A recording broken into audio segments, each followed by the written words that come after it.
Hello everyone, આજે આપણે બનાવીશું લીલવાની કચોરી. લીલી તુવેરોને અહીંયા જો આપણે સ્મેશ કરી રાખી છે અને તમારે એક કઢાઈમાં તેલ ગરમ કરવાનું છે. એમાં રાઈ, હિંગ તમારે જેટલી જોઈએ એ પ્રમાણે નાખવાની છે. પછી આદું, મરચાં અને લસણની પેસ્ટ આમાં તમારે એડ કરવાની છે. લસણ તમે સ્કીપ કરી શકો છો. અગર શિયાળો હોય અને તમારી પાસે લીલું લસણ હોય તો તમે ત્યારે એડ કરી શકો છો. હવે આપણે એમાં જે આપણી સ્મેશ કરેલી તુવેરો હતી તે એડ કરીશું. તમારા સ્વાદ અનુસાર તમે એમાં મીઠું નાખી શકો છો અને પ્રોપર તરીકેથી એને મિક્સ કરી લેવાનું છે. મિક્સ કર્યા બાદ એને થોડીવાર તમારે ચડવા દેવાનું છે. આમાં જો આ સ્ટેપ પર અમે લીલું લસણ નાખીને ચડવા દીધું હતું. જુઓ, તમે જોઈ શકો છો. ઓકે, હવે ઢાંકીને આપણે એને ચડવા દઈશું. બીજી બાજુ આપણે એક બટાકું લઈને એને છીણી નાખવાનું છે. બટાકું છીણાઈ જાય એટલે જે આપણે પેસ્ટ જે અંદર ગરમ કરવા મૂકી હતી એને આપણે એક રસ થઈ જાય એવી રીતે હલાવીને પાછું ઢાંકીને ચડવા દઈશું. પછી આપણે એની અંદર ધનિયા પાવડર એટલે આપણે ધાણા જીરું પાવડર, હળદર, ગરમ મસાલો, લવિંગ પાવડર અને તજ પાવડર આપણે એડ કરીશું.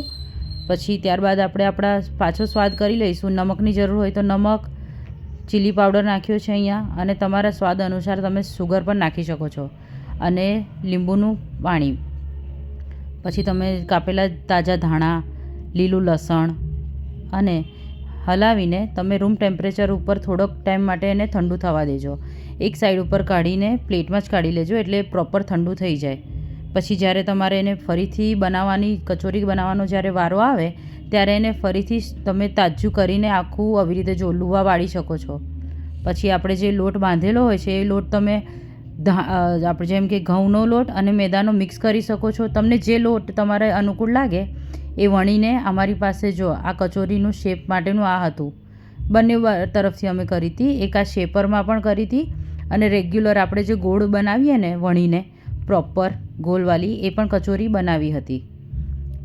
જુઓ, આનો શેપ આવો લાગે છે અને જો થોડી ઘણી ખુલ્લી રહી બી ગઈ હોય આજુબાજુથી તે આપણે આવી રીતના ટાઈટ કરીને દબાવી દઈએ કે જ્યારે તળવા મૂકીએ આપણે તો અંદર તેલ ના ભરાઈ જાય. અને તેલ પણ લો ટેમ્પરેચર ઉપર જ આપણે તળવાનું છે કચોરીઓને કે એકદમ જતાની સાથે લાલ ના થઈ જાય અને ઓવરકુક ના થઈ જાય.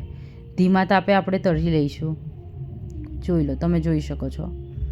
એકદમ વ્યવસ્થિત ધીમા તાપમાને જ તળવા દેવાની છે અને જ્યારે હલકી ગોલ્ડન બ્રાઉન કે એનાથી સ્લાઇડ કલર વધારે આવવા માંડે તો સમજી જવાની કે આપણી કચોરી તળાઈને તૈયાર છે. જો અમે સર્વિંગ બાઉલમાં મૂકી છે.